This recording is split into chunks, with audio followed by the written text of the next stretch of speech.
Hey, what is up everyone? Welcome into the channel. My name is Brent. Today we're going to be covering some brand new covered call ETFs that I've started buying in my retirement account. So definitely stick around for that. And I'm going to go ahead and cover some cool plans that we have going for those accounts. But first, we're going to be continuing our journaling process of no 8 to 5, completely living from our Robinhood brokerage account. And this is going to be our week 18 update. So we have some big things going on this week. So we're going to go ahead, number one, cover the market update very briefly going into Wednesday now. It's a little after 12 midnight on Wednesday. So yeah, market's going to get wild today. Number two, we did do some buys here earlier in the week. So we'll go ahead and cover how that affected our individual account and how that affected our retirement account. And then we'll go into how we've increased our income now for this week. Right, we did do some buys within the individual account, so I've actually increased my yearly income by upwards of 75 bucks. So going forward in a week, increasing my yearly salary is always a awesome thing. And then we do have some retirement new buys, which I'll chatter about that during our buy process, why I bought them inside my retirement account and the plans for my retirement accounts going forward. So definitely stick around for that. If you guys are brand new here to the channel, definitely go down below, smash that subscribe, smash that thumbs up, and drop me a comment down below. Are you guys invested into the market right now, just kind of dollar cost averaging, or are you buying into specific stocks and ETFs? Let me know down in the comment section below. Check out the pinned comment to join the Discord server. Okay, starting off with number one, the market update. Lots of things this week here. I posted in the Discord server here on Sunday. Last week, we saw the market move higher, both with energy and technology. We saw that there was a bit of a stall out point, right? Last week was essentially flat-ish on the week. Yes, we did hit some new all-time highs, but we didn't put on a lot as a whole on the S&P and NASDAQ, whereas both technology up 3.8% last week and energy up 3.36. Usually when these, they don't usually move in line, but yes, we are seeing oil move higher as the war continues to move longer and longer, and oil prices, fertilizer, food costs, inflation, everything is slowly grinding higher because of that. And it's not going to get fixed within a week, within a month, within a quarter. It's going to have lasting effects that we're just not seeing yet in the economy. And yeah, it's going to be an interesting thing when it does kind of fall. But yeah, we saw energy up 3.8. On the opposite side, we saw healthcare down 3.10% last week, consumer staples down 2.99. So I thought that was pretty interesting right there. I did go ahead and post that over on Discord.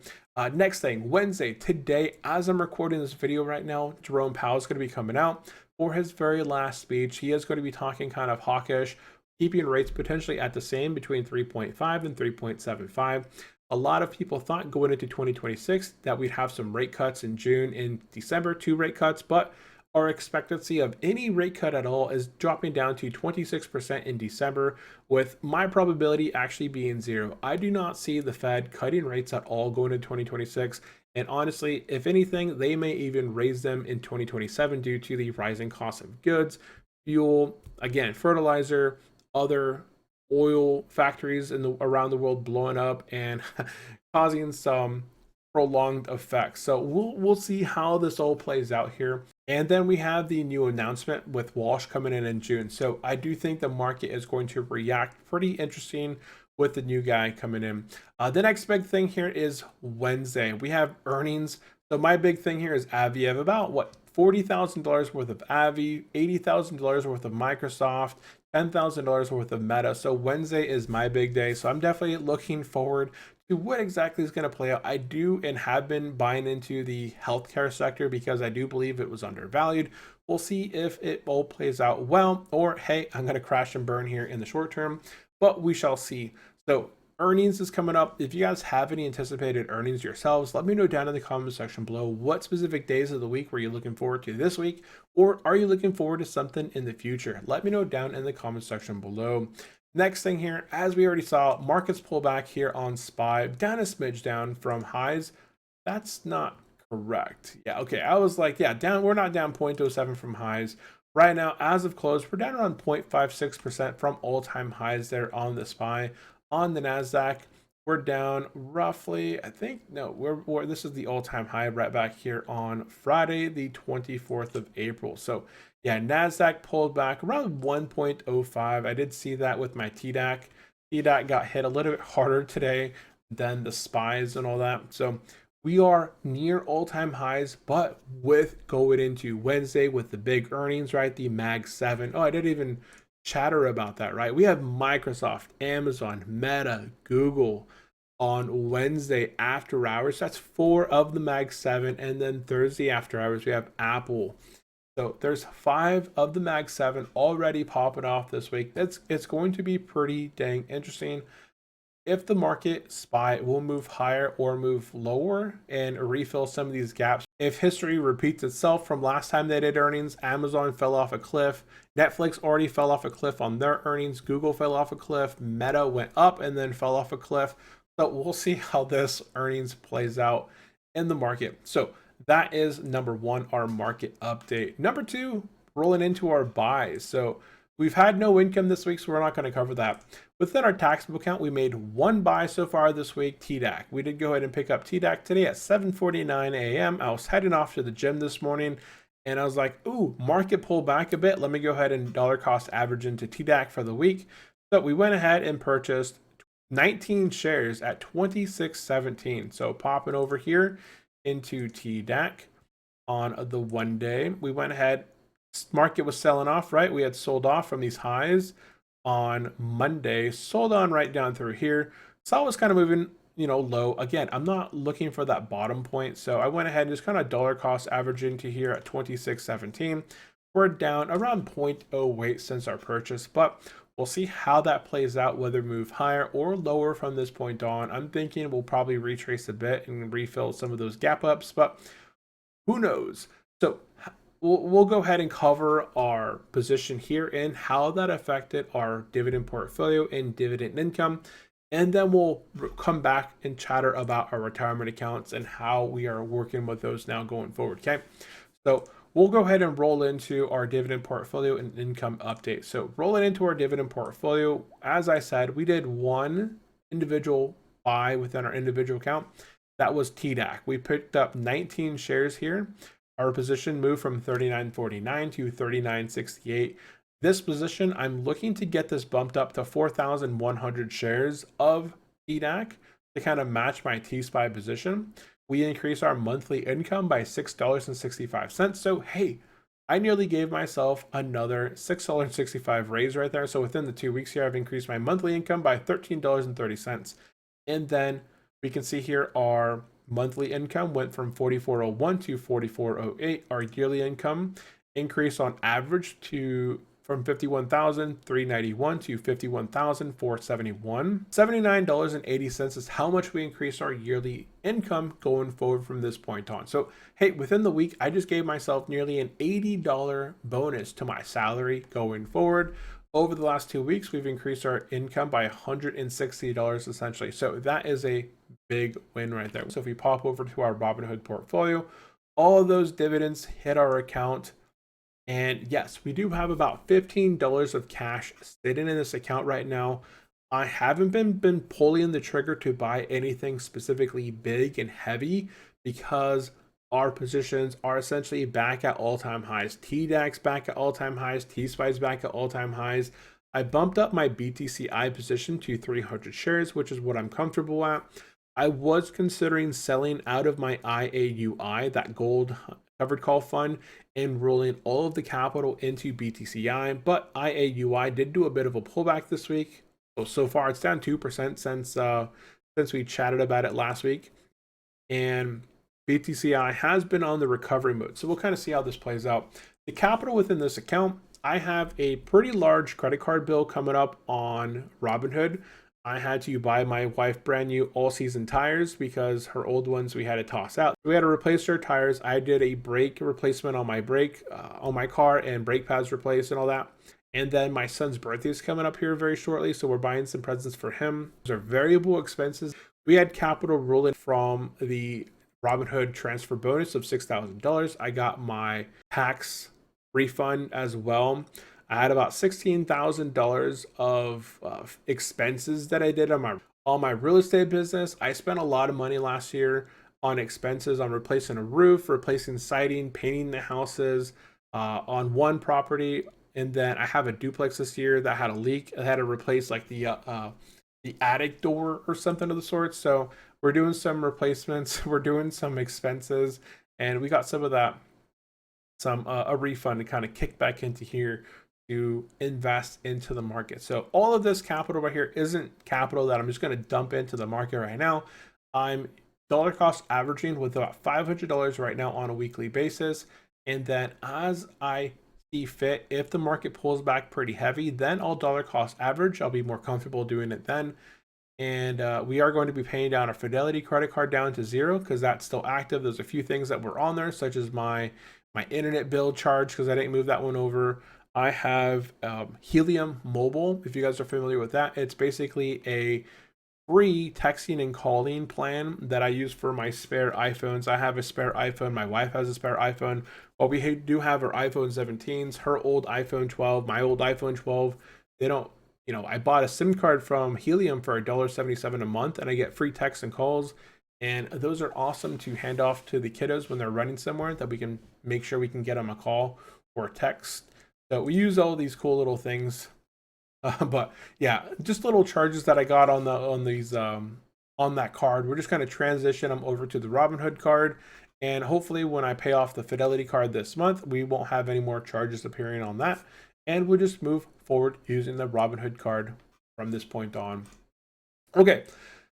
Let's chatter about the last area, the retirement buys. So let's go ahead and head over to our buys. And what did I buy within my retirement account and why? So what and why and the plan. Okay, that's kind of the things that we're going to be chatting about. So what did I buy within my retirement accounts?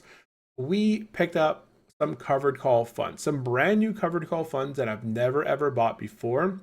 So usually you guys are familiar with the SPDR ETFs. These are the sector specific ETFs that invest into specific sectors within the S&P 500. There's technology, financial, healthcare. These are the SPDR sectors. Now in the past, they didn't have any cool covered call funds that were invested into these, but they do now. So if you add an I to the end of these, State Street has a specific covered call premium covered call fund that invests into specific sectors. So for me, I'm looking to 2 strong overperforming sectors. So here, I'm going to be investing into my energy sector. I'm going to be investing into my technology sector. These are currently looking at total return, so dividends reinvested. Energy up to 22.15. I don't think energy is going anywhere down anytime soon. We're going to see energy moving higher. Probably, I think Brent estimate is at 120 per barrel. Technology, that's going to be strong, anytime going forward. So I'm going to continue to buy these energy and technology areas. So going back over here, I went ahead and purchased about $1,000 of ticker symbol XLEI, which is the Energy Select Premium Income ETF. And then I went ahead and purchased about $500 of ticker symbol XLKI, which is the Technology Premium Income ETF. So I purchased 20 shares here, 37 shares here. Now I'm looking for underperforming sectors as well. So I went ahead and picked up about $500 of ticker symbol XLVI, which is healthcare. So 20 shares at 24.61. So popping over here, technology wise, this is ticker symbol XLKI, has a low expense ratio. So now we're chatting about the why. Why did I buy these specific covered call funds over T-SPY, NEOS, whatnot, right? I want to invest not broadly into, say, the S&P 500 or NASDAQ. I want to nitpick what specific sectors I'm buying. So here, I want to buy technology. Technology-wise, this has a lower expense ratio than the NEOS and TAP Alpha funds at 0.35. So it's going to be less expense to hold. They also offer a fairly good starting yield. So this is technology sector. It has a starting yield right now at 14.48%. And I can specifically target into the technology sector as a whole.